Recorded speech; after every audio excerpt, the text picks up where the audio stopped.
Today's first reading tells us in no uncertain terms that Lent itself is meaningless to God unless it bears fruit and love of neighbor and action. With bitter Old Testament sarcasm, God makes clear to us that he is not a God that is satisfied by empty observance of mortification or fasting. We do not fast to appease some avenging deity who hates us for the sins we can never undo.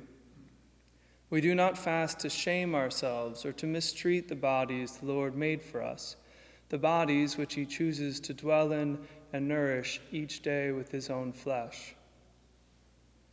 Being hungry does not in itself please the Lord. Having a dirty forehead does not in itself please the Lord. We fast so that we can know the insecurity of the children and the projects.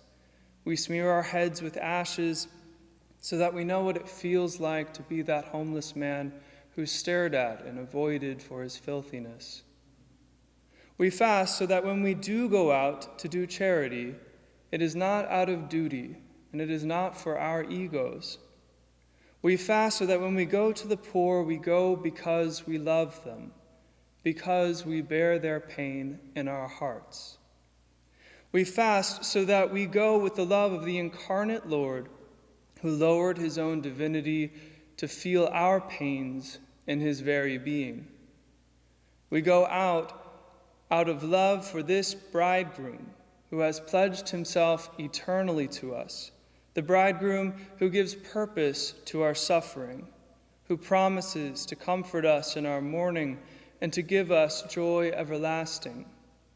The bridegroom who says, "Whatever you did for one of these least brothers of mine, you did for me." And what he promises in return for these little favors is light in the darkness, the healing of our wounds, and that he will always be with us if we call upon him.